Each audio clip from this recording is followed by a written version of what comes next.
We're good, yeah? Okay. Ollie Kerr, welcome to the Your PT pod. Thank you for having me. It's an absolute pleasure. Excited to have you opposite me in the chair. You're bringing with you today a wealth of experience in sector. I like to think so. and outside sector. I mean, we obviously know each other through your personal training, but you almost had a career before personal training. Yeah, I mean, I've done a lot. My background is actually in management. So I studied management at university, but it was a second in adventure tourism. So that kind of led me to travel a lot, which kind of led me on to what I went on to do. Yeah, absolutely. So yeah, you've travelled the world. We'll touch on a bit of that today as well. But in terms of our sector, you're very much an emerging leader now within our sector, which for myself and Aaron to sort of see you flourish in your role over the last couple of years and develop your tool set and your career has been fascinating. And I think arguably what you've learnt out of industry, you've managed to apply really effectively in your role as a regional director. Yeah. So we'll touch on a lot of that, but let's start there, Ollie. Let's go pre-fitness and your career before entering the health and fitness sector. Yeah, so I was born in Portsmouth, grew up there, went through obviously school, college. Then I went on to university in Birmingham, and I studied like I mentioned earlier, adventure tourism management. So some people call it a Mickey Mouse degree, but it kind of led me on to what I'm doing now. And it also, I think when I was young, I really just enjoyed the idea of traveling and sort of experiencing as much as possible, which looking back, I'm glad I did, because I think it sort of got it out of my system to a certain extent and allowed me to sort of really focus in on what I wanted to be doing long term. So I went on to work after my degree on cruise ships for 10 years, which was great. It was almost like an extension of university. It was good fun, but we saw the world, met lots of amazing people. And I think, doing that really sort of led me on to where I am now. So you didn't quite want to let go of the student life at that time? Yeah, exactly. I mean, I had a good time at university. It was a good few years. And sort of looking back, I missed that as well. But I think moving on to ships sort of gave me that sort of next step. Yeah. So it was a nice continuation from sort of university into sort of working life. Yeah. So yeah. Was that always the plan through education? You go through your schooling system, you go through college. Did you always plan to go to university? I think so. I think it's just what most of my sort of friends did. So I think I just, to a certain extent, followed on from that. And also my family, and there was sort of, it's where I was raised, I guess, sort of through the education system. But yeah, I'm glad I did. It was great. Yeah.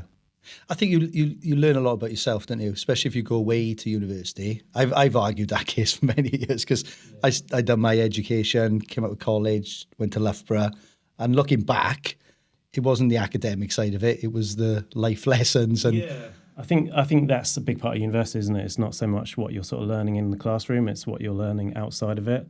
And I think having that real world experience of living alone, away from your parents for the first time, which it was, it develops you as a person for sure, and it develops character, which I think it is very important for that reason. 100%, couldn't agree more. So, life on a cruise ship, what does that look like? I mean, it sounds like a fun time, right? But it is hard work. Yeah. You work long days. You work 7-8 month contracts. You don't have a day off during that time, so they work you to the bone. But you can't complain at the same time because you are working out in the Caribbean, all over the world. I was doing transatlantics. I worked out of Miami, out of LA, out of Barcelona, out of Southampton. So I like how you put Southampton. Yeah, not quite as glamorous as Miami, but it was still great. And it was good. I worked on the back of, I don't know if you've seen them, but on the back of the ships on one of the surf simulators. They look so like futuristic now, don't they? It's absolutely mad. Yeah, I mean, the amount of stuff on the cruise ships is insane. But it is, I get a lot of people ask questions about it because it is quite an interesting sort of topic, I would say, working on a cruise ship. And we see personal trainers on cruise ships. But just to be clear, you weren't a personal trainer on the cruise ship? No, at that stage I was really into my adventure sports. And that kind of sort of, it was a passion that I had from a young age. I would say I was always fascinated by mountaineering, surfing, snowboarding, like adventure sports, which probably like was a big influence to what I decided to study at university, the adventure tourism side of things. But when I worked on ships, I worked in sport instruction. So I think it kind of was a stepping stone to where I am now and what I'm doing. So I was working as a manager for the sports department and a surfing instructor, yeah. I can see the tie in there. So you're developing lots of different skills whilst you're, working with the activities on the ship that you can then use at a future date in our sector. Because you are very much a very rounded person, having known you for quite a considerable amount of time now, Ollie. You're a very grounded, rounded fitness professional. If you look at your first experience coming into the fitness industry, working as a personal trainer, what's the thoughts and emotions, the journey look like back then? I mean, I remember applying for my first role as a personal trainer, and it was with your personal training. I did a lot of research into like what my best avenue, my best route into the industry was, and obviously this is a conversation we have with all the PTs we launch now, and the benefits that self-employment brings. But for me, it was just having the freedom, the flexibility to be my own boss, and I also knew that the more effort and work I put in, the more I would get back for myself, which was really important for me. And it kind of led on from the sport coaching side of things that I worked, as well as a surfing instructor, I worked as a snowboarding instructor. And I knew that I wanted to coach in some form or another. And I wanted to work with people. So I came back to Portsmouth, which is where, again, I was born. And I was looking at my options. I didn't really know what to do. I didn't know I was going to be a PT at that point. But I always knew I liked fitness and I liked working with people. So I put the two and two together and figured that PT was probably quite a good step. But yeah, looking back, I'm obviously very glad that I applied for that position when I was on holiday in New York. Yeah, I remember the exact moment I applied, because obviously it's led now to a career that I didn't expect at the time. Yeah. So looking back, that was probably, yeah. Amazing. It's great to get some insight into your background, and then let's pick up from there then. So you're entering the industry as a personal trainer in a completely brand new sector. You start at, it wasn't Wimbledon, it was Clissold, yeah. Clissold in London. Yes. Okay. So first couple of days on the gym floor, how did that feel for you? Yeah, I mean, I was a rabbit in the headlights for sure. I didn't know what to expect. Obviously, I'd never been self-employed at that stage either, so I didn't know, how I would take to it. And I'd say like the first few weeks were quite slow, but that was mainly because, I hadn't taken the time to sort of research what I should have been doing at the time. But no, I loved it from day one. I mean, it was a great gym, great location. It was near where I lived, which made it accessible.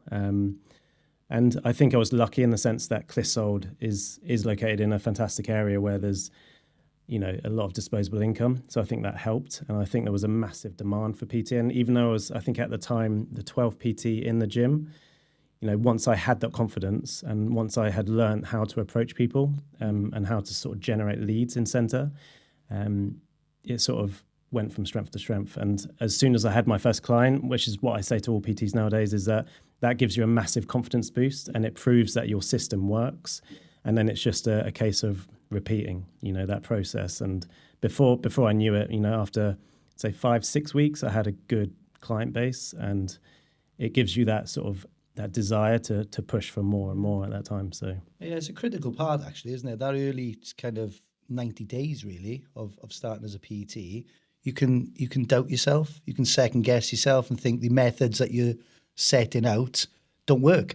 But it just takes time, and it takes a daily method, and it takes consistency. And nothing is built overnight. It's always going to take time to build. But standing out in a group of PTs of 12 plus, sometimes, we work with gyms where they might have 20 PTs in the club. Did you do anything in the early days to help you stand out? from the other PTs? I think just always being there. I figured out what was best for me. Like every PT has a different approach when it comes to generating leads and communicating with members. And for me, it was just always about being seen, sort of learning everyone's name and really becoming part of the furniture and making sure that I sort of got to know the staff, trained with them. And I think a lot of the gyms in which we work in are very much community driven. So I think getting yourself known in the local community is essential, and it's really going to sort of boost your brand, as it were. So yeah, I mean, I was just there all the time. At that time, I wasn't married, didn't have any kids, didn't have any dogs. So I was young, free and single, and I had nothing, sounds sad, but I had nothing better to do than spend time in the gym. So I think that made it a lot easier, and I was hungry. I wanted to make money, and I wanted to do well for myself, and I didn't know how long I would be in the industry and how long I would be PTing, because at the time I was just fresh from traveling, working on cruise ships.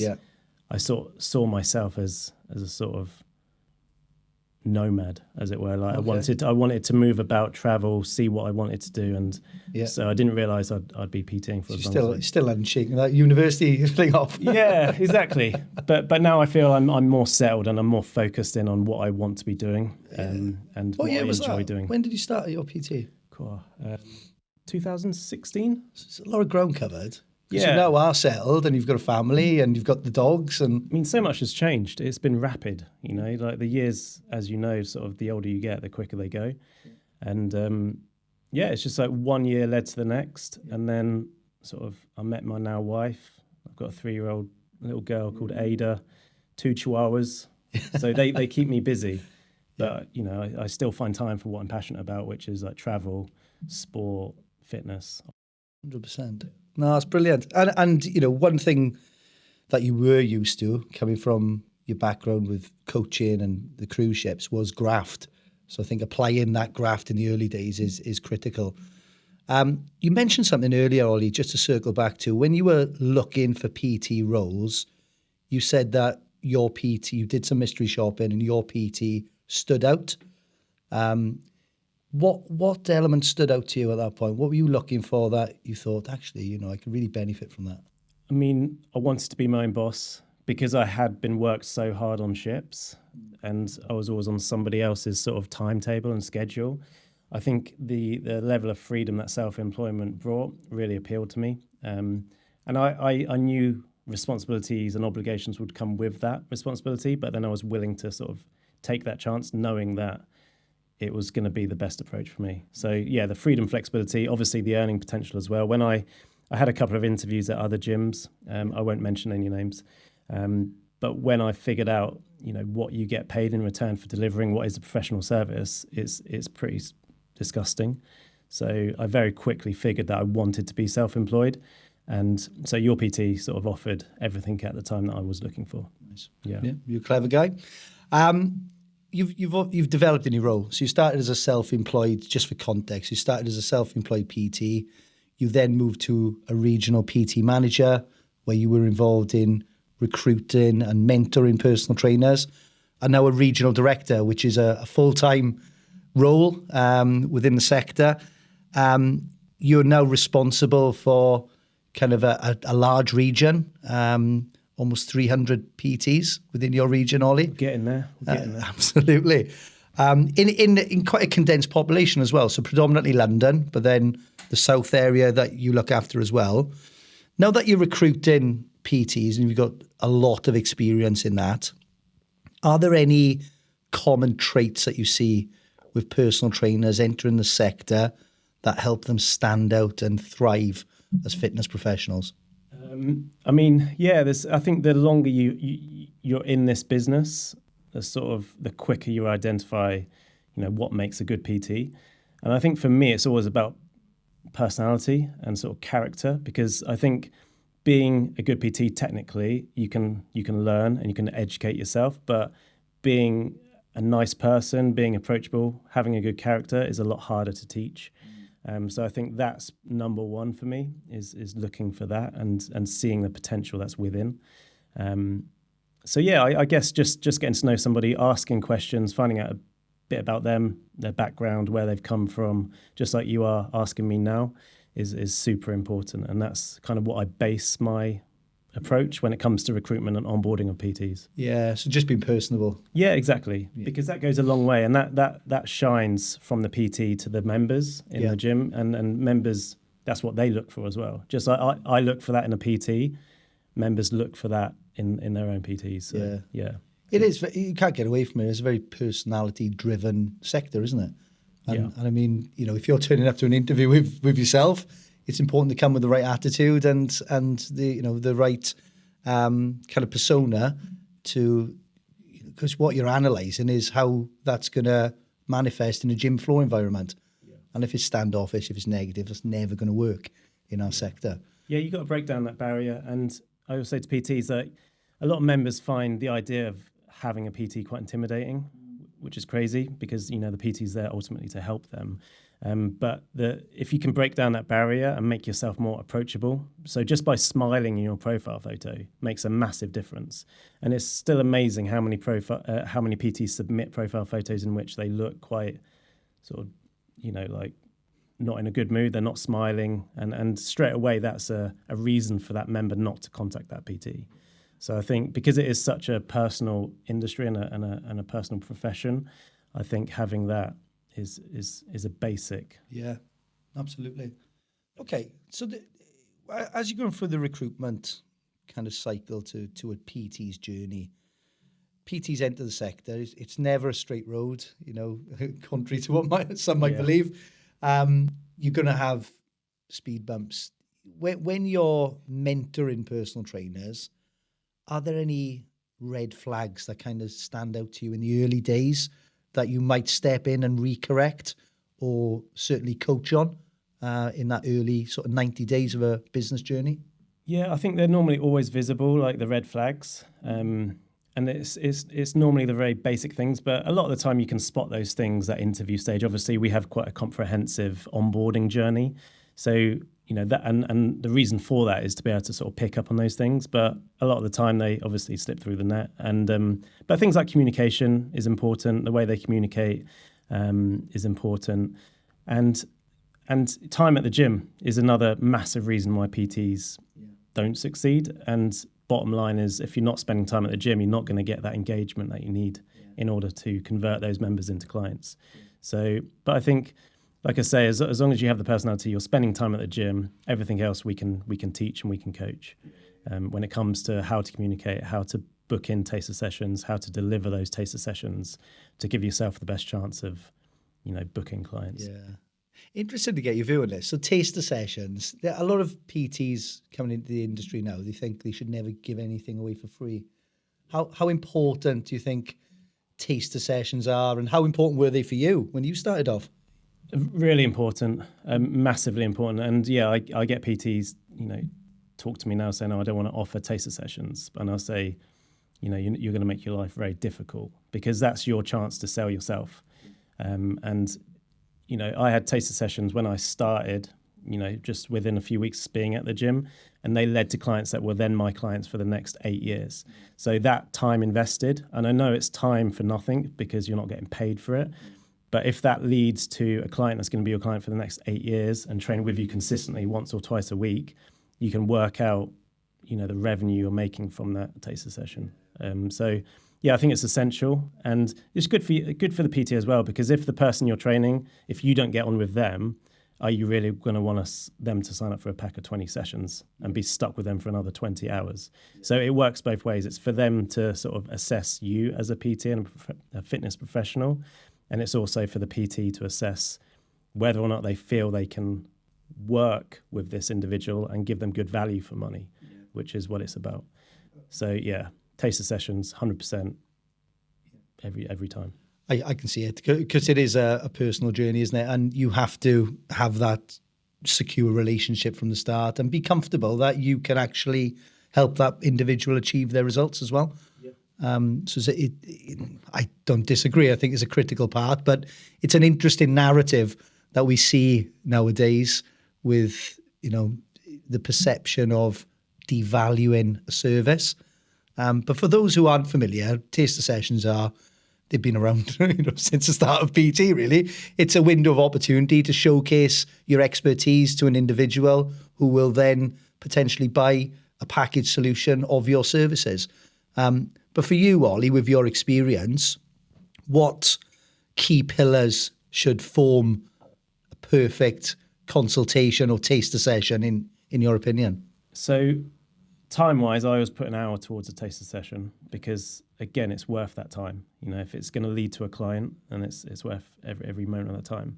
I would break it down into 3 categories. You have your initial meet and greet, as it were. Then you have the active part of the session, so the actual workout, as it were. And then you would want to leave 10 minutes at the end, obviously, to wrap up the session, and then sort of present what it is you're offering and how you can help that individual. Yeah. So each are very important, but at the end of the day, and what I tell PTs is that person wants a PT to be able to help them with something they can't help themselves with. So whether that's, putting themselves through a workout, which they're not willing to or not able to, if you make that active part of the session effective, and they end the session feeling something they've not felt before, if they're sweating, they're feeling the adrenaline, they're feeling the endorphins, they're in a heightened state in which they will then realize the benefit that you can bring to them, and therefore they're much more likely to then commit and sign up for sessions with you. So I think as long as you're not beasting them, but working them hard and sort of giving them what they want. So asking questions at the start, so finding out their goals, what they actually want to achieve and why they've approached a PT, and then always referring back to that, you're kind of justifying the reason that they need you as a PT. So again, asking questions, very important, finding about them and what they want, referring back to it, and then the sales bit at the end is the easy bit because you've already done the hard work. You've already put them through a session, it's effective, they feel good, and then it's just about saying, this is what I can offer you, this is how I can help you. Boom. In the bag. Simple as Smashing that. it. Yeah, because again, you could probably misconstrue it, but there is some science in there that people will naturally gravitate towards you and your personality and buy in to your coaching methodology as well. So it's an important kind of situation to really get across exactly who you are as a fitness professional, how you can support them achieve their goals. Yeah. And a lot of people, just want somebody to chat to, whilst also, ticking off the workout, So I think, getting your personality across is vital for that reason. And Okay. You've coached hundreds, probably thousands actually, of personal trainers so far in your career. And probably varying successes, because that is the industry, and we have to accept that there can be occasions where people fail if they don't apply themselves correctly. You've also got some amazing success stories from people who've come from lots of different backgrounds who've absolutely thrived within their role and built phenomenal careers and businesses. What is one thing that you wish personal trainers understood more about building a sustainable business within PT? I'd say just reminding them that it does take time. Nothing happens overnight, and to find success and to build a successful business, you do need to put in time and effort, but with that comes reward. So I think everyone wants a quick fix and instant gratification and success, but you've got to be realistic, and you've got to be realistic with yourself and your own expectations. So I think having a really clear sort of plan when you start is essential, and that's probably something that I didn't have because I was new to the industry. I didn't really know what I was doing and why I was doing it.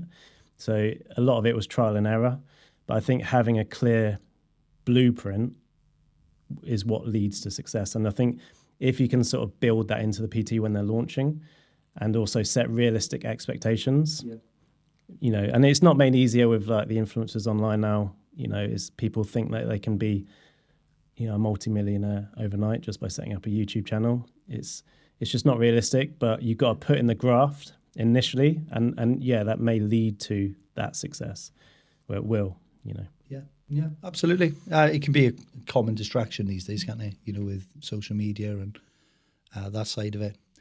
Okay, last couple of questions, Ollie, and we'll wrap up. So, what's one habit that has been a game changer for you in your professional and personal life?